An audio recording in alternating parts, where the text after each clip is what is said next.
Hey everyone, I'm Josh Hawkins. Welcome to episode 145 of Opening Up the Gospels. In episode 144, we looked at Jesus' journey from the Praetorium out the gate of the city toward Golgotha, the place where he would be crucified. I talked about how Jesus' strength was completely depleted and how Simon the Cyrenian was compelled by the Roman soldiers to carry his cross out of expediency, not necessarily out of sympathy. Today, we're going to look at some of the specific details that Luke gives us that he probably obtained from the testimony of Simon or his sons, Alexander or Rufus, or even some of these women themselves. So let's pick up today from Luke chapter 23. And as they led him away, they seized one, Simon of Cyrene, who was coming in from the country, and laid on him the cross to carry it behind Jesus. And there followed him a great multitude of the people and of women who were mourning and lamenting for him. But turning to them, Jesus said, "Daughters of Jerusalem, do not weep for me, but weep for yourselves and for your children. For behold, the days are coming when they will say, 'Blessed are the barren, and the wombs that never bore, and the breasts that never nursed.' Then they will begin to say to the mountains, 'Fall on us,' and to the hills, 'Cover us.' For if they do these things when the wood is green, what will happen when it is dry?" Notice how Luke describes a large crowd, and specifically many women who were following Jesus on the path to his death. Back in episode 85, I talked about how Luke chapter 8 tells us that a number of named women were going with Jesus on his journey. And here we see the women again having been with Jesus at least through the entire 9 months leading up to the cross. Mark also mentions the woman in Mark 15. Gospel scholars believe that this is strong evidence for Luke's knowledge of the period that I called the late Perean and Judean ministry, as he appealed directly to the eyewitnesses themselves who were likely part of the early Christian community. Now, here in this scene, we see Jesus actually speaking. Throughout the past 8 or 9 hours, most of the sounds that we've heard from Jesus were cries of pain and agony. Before the Jews, he was largely silent. Same before Pilate and Herod. But now, in excruciating pain and utter exhaustion, Jesus musters the strength to speak some very significant words to the mourning women. First, he calls them daughters of Jerusalem. This is precisely the way the Septuagint, the Greek translation of the Hebrew Old Testament, refers to the inhabitants of the city. We see this in passages in the prophets like Micah 4, Zephaniah 3, and Zechariah 9, and also throughout the Song of Solomon. Jesus is addressing not only the woman and the crowds behind him, but also the city as a whole.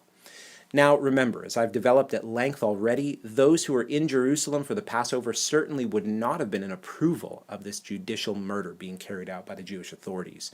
Yet, like we saw with people like Simeon and Anna, all the way back in episodes 24, 25, and 26, there was a remnant of those in Jerusalem who feared God and were eagerly waiting for the redemption of Israel as God had promised. Now, look what Jesus says. "Do not weep for me, but weep for yourselves and for your children." What a statement of his selflessness, right?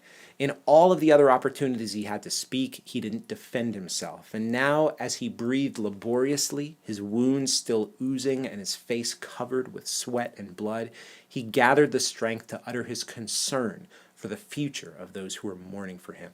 He says, "For behold, the days are coming when they will say, 'Blessed are the barren and the wombs that never bore and the breasts that never nursed.'" This is horrific. The coming catastrophe on the nation and the city will be so traumatic that the woman who doesn't have any children that she can't lose will actually be better off than the women who have children. Why? Because barren and childless women will have less to worry about in the coming distress, since they don't have to undergo the pain of seeing their babies being put to death. Goodness, that is so intense. Jesus has already said something similar when he spoke of the final judgment on Jerusalem back in Matthew 24. "And alas, for women who are pregnant and for those who are nursing infants in those days, pray that your flight may not be in winter or on a Sabbath, for then there will be great tribulation." Now, in the next part of the passage, Jesus quotes the book of Hosea. He says, "Then they will begin to say to the mountains, 'Fall on us,' and to the hills, 'Cover us.'" Jesus is specifically quoting Hosea 10:8. So let's read a little bit from Hosea 10 to get the context. "Israel is a luxuriant vine that yields its fruit. The more his fruit increased, the more altars he built. As his country improved, he improved his pillars. Their heart is false. Now they must bear their guilt. The Lord will break down their altars and destroy their pillars. For now they will say, "We have no king, for we do not fear the Lord and a king. What could he do for us?" They utter mere words. With empty oaths they make covenants. So judgment springs up like the poisonous weeds in the furrows of the field. The inhabitants of Samaria tremble for the calf of Beth-aven. Its people mourn for it, and so do its idolatrous priests, those who rejoiced over it and over its glory, for it has departed from them. The thing itself shall be carried to Assyria as tribute to the great king. Ephraim shall be put to shame, and Israel shall be ashamed of his idol. Samaria's king shall perish like a twig on the face of the waters. The high places of Aven, the sin of Israel, shall be destroyed. Thorn and thistle shall grow up on their altars, and they shall say to the mountains, "Cover us," and to the hills, "Fall on us."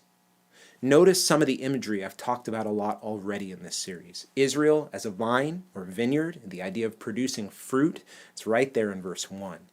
But as they produce this fruit for themselves, or as some other translations say, their altars and their pillars increased in number. In other words, Israel began going after other gods. Remember what Jesus had just said the night before to his disciples as well. He said that he was the true vine, and that only by abiding in him would they bear much fruit.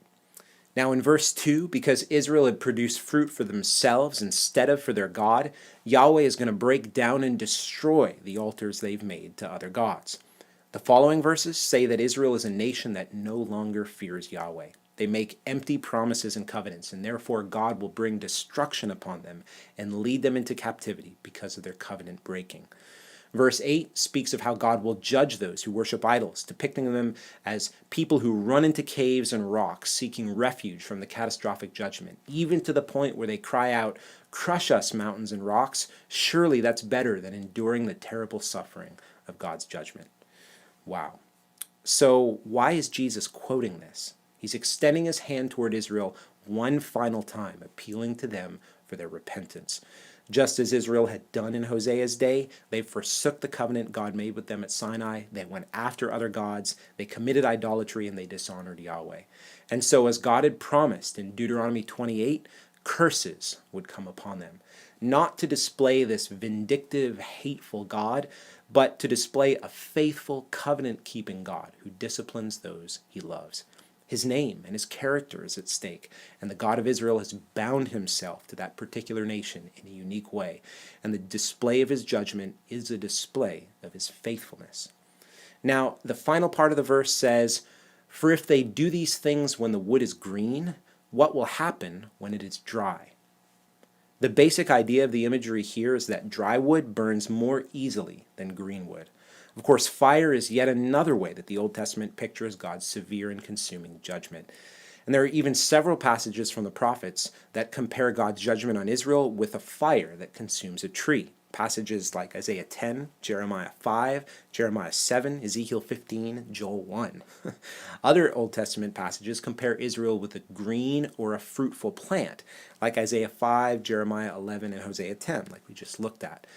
The green of the plant oftentimes represents righteousness, like in Psalm 1, Proverbs 11, Jeremiah 11, and Hosea 14. And a dry and unfruitful plant is oftentimes described as unrighteousness and unfaithfulness, like in Isaiah 37, Hosea 9, Joel 1, and Nahum 1. So, what is Jesus describing here? Many commentators see the green wood as Jesus himself and the dry wood being Israel. If Israel and God himself had put Jesus, the green wood, the righteous and the innocent one, through the fate of crucifixion, what will become of the dry wood, the apostate and rebellious Israel, when God's judgment comes upon them? Now we know from history that this prophesied judgment came upon Israel in 70 AD when the Roman general Titus sieged and destroyed the city of Jerusalem. The people of Israel were scattered in yet another exile away from the land that God had promised them. But as we know, this was not the end of the story of the Jewish people. The promises to Abraham were not in jeopardy, they were not about to be redefined, and neither was this God's rejection of the Jewish people as the nation through which all the other nations would be blessed. This judgment came upon them for real transgression and real covenant breaking. Yet, as we've seen, there's always been a remnant of the faithful in Israel in the midst of their judgment, and this time is no different. Well, in the next couple of episodes, I'll take a look at the actual events of Jesus' crucifixion upon his arrival at Golgotha. Be sure to come back next time, and if you've missed any of the past episodes in the series, find them all on my website, www.joshuahawkins.com/gospels. God bless.